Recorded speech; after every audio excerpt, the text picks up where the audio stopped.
የኢትዮጵያ ምርጫ ከየት ወደ የት? አይረሴ ታሪኮች። ምርጫና ቅርጫ 1997 በኢትዮጵያ ታሪክ ዓመት ብቻ አይደለም። ኢትዮጵያ ዲሞክራሲን ለመተንፈስ እያጣጣረች መኖር ለመጀመር እየሞከረች በራሷ ልጆች የተደናቀፈችበት፣ ለሙከራዋ ምላሽ ወጣቶቿን በከንቱ የገበረችበት፣ ፖለቲከኞቿን ያሰረችበት፣ በአጠቃላይ ወፌ ቆመች ተብሎ ሳያልቅ በደከመችበት የተደመደመበት ጉደኛ ዓመት መከረኛ ምርጫ ነበር። በኢትዮጵያ ታሪክ ከተካሄዱ ምርጫዎች ሁሉ የተለየ የነበረው የ1997 ዓ.ም ምርጫ ከተካሄደ 21 ዓመት ቢሆንም በተራው ሕዝብና በፖለቲከኞች ዘንድ ትዝታው አሁንም ድረስ አልደበዘዘም። ሰላም ውድ የዱካ ኒውስ ቤተሰቦች፣ የከበረ ሰላምታችን በያላችሁበት ይድረስ እያልን ቻናላችንን ላይክ፣ ሰብስክራይብ እያደረጋችሁ አብራችሁን እንድትዘልቁ በትህትና ጋበዝን።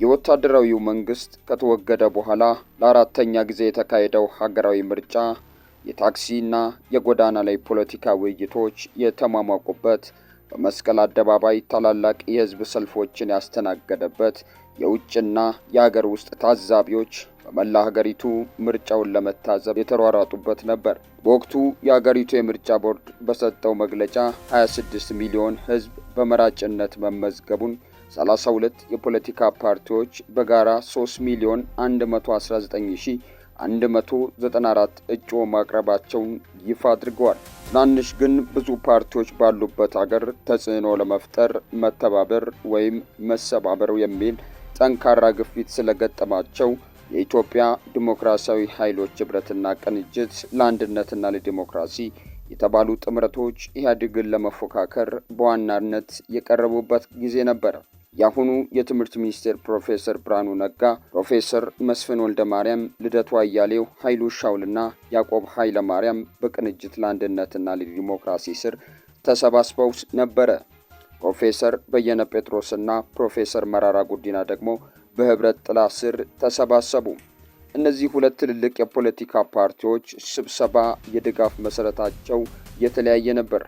በህብረት ስር የተሰባሰቡ ፓርቲዎች ብሔር ተኮር የሆኑ ተቃዋሚ ፓርቲዎች የነበሩበት ሲሆን የድጋፍ መሰረታቸው በተለይም በኦሮሚያና በደቡብ ኢትዮጵያ አካባቢዎች ነበር።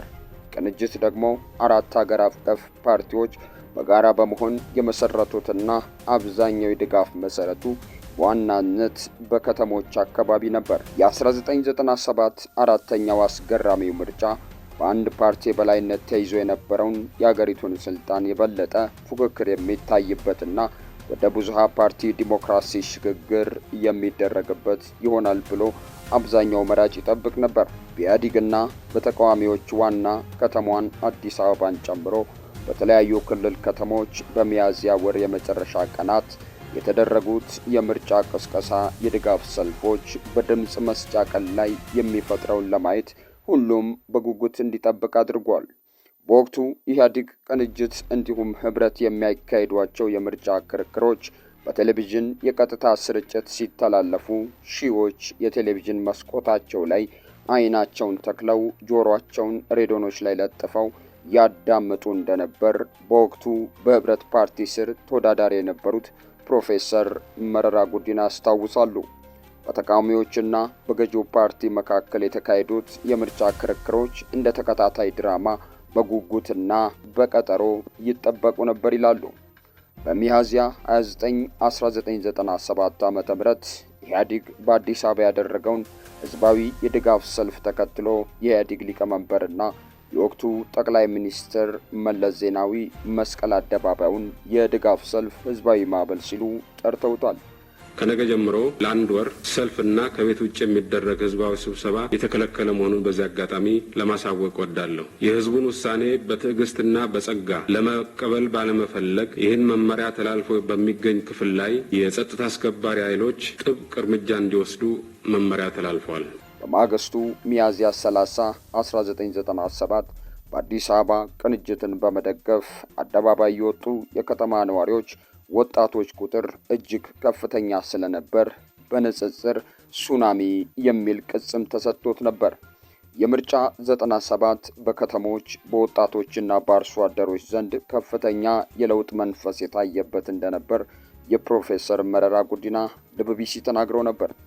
ኢህአዴግ እንከን የለሽ ምርጫ ለማድረግ ቃል ገብቶ የነበረ ቢሆንም ግንቦት 7 ድምፅ ከተሰጠ በኋላ ግን ነገሮች ቃል ከተገቡት ውጪ ሆነው እስሮች፣ ግድያዎችና ስደቶች ተከትለው ነበር። አሁን የኢፌኮ ሊቀመንበር የሆኑትና በምርጫ 97 በህብረት ጥላ ስር በመሆን የተወዳደሩት ፕሮፌሰር መረራ ጉዲና የነበራቸውን ትውስታና ገምገማን ለቢቢሲ አካፍለዋል። ፕሮፌሰር መረራ ጉዲና በኢትዮጵያ ውስጥ ከንጉሱ ጊዜ ጀምሮ ምርጫ ይካሄድ እንደነበር አስታውሰው በኢትዮጵያ ታሪክ በቅርጫ ያለፈ ምርጫ የሚመስል ምርጫ የተካሄደው በ1997 ነው ይላሉ። ለፕሮፌሰር መረራ ኢትዮጵያ ወደ ዲሞክራሲ ሽግግር ለማድረግ ትችል ከነበሩ የታሪክ ጥፋቶች መካከል አንዱ የነበረው ምርጫ 97 መሆኑን ገልጸው ያም ልክ እንደ ሌሎቹ ጊዜያቶች ሁሉ እንዳመለጣት በቁጭት ይናገራሉ። በ1997 የተደረገው አራተኛው ሀገራዊ ምርጫ በኢትዮጵያ ሕዝቦች ዘንድ የተለየ የመለወጥ ተስፋ፣ የዲሞክራሲ ተስፋ፣ የተሻለ ነገር የማግኘት ተስፋ የተፈጠረ ነበር ሲሉ ያክላሉ። ባለፉት 50 ዓመታት ኢትዮጵያ ወደ ዲሞክራሲ ሽግግር ማድረግ ትችል ከነበረባቸውና ካመለጧት የታሪክ ጥፋቶች መካከል አንዱ ምርጫ 97 ነው ይላሉ ፕሮፌሰሩ። አፄ ኃይለ ሥላሴ ከስልጣን ሲወርዱ የኢትዮጵያ ሕዝብን ከዳር እስከ ዳር ያንቀሳቀሰው አብዮት በወታደራዊ መንግስት መጨናገፉን በማስታወስ ይህ በእርሳቸው ዕድሜ ከተከሰቱት መካከል አንዱ መሆኑን ያነሳሉ።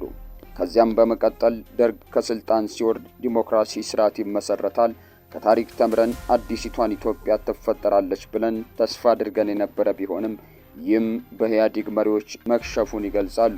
ተገሏል በብዛት አላንዳች ምክንያት። እነኚህ ሰዎች እነማን ናቸው? የቅንጅት የቡድን መሪዎች፣ የቅንጅት ታዛቢዎች፣ የቅንጅት ወረቀት በታኞች፣ የቅንጅት ከቤት ቤት እየሄዱ ህዝብን ቅንጅትን ምረጡ ያሉ እነኚህ ወጣቶች ናቸው ግንባራቸውን ተመተው ያለቁት። በሶስተኛ ደረጃ በኢትዮጵያ ታሪክ ባልታየውና ያልተደገመው ምርጫ 97 ይዞ የመጣውን ተስፋ ሚሊዮኖች መሪዎቻችንን መምረጥ እንችላለን በሚል አደባባይ ወጥተው ድምጻቸውን ቢሰጡም ይህ በስልጣን ስግብግብነት የተነሳ መጨናገፉን ያስታውሳሉ።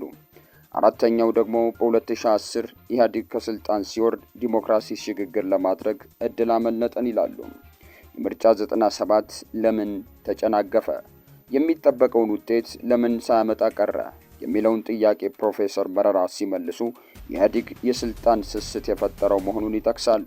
ምርጫ 97 እጅግ ፍትሐዊና የብዙሃን ተሳትፎ የታየበት ነበር የሚሉት ፕሮፌሰር መረራ ጉዲና በመጨናገፉ የተነሳ አሁን ለገባንበት ሀገራዊ ቀውስ አስተዋጽኦ ማድረጉን ጭምር መታየት አለበት ባይ ናቸው።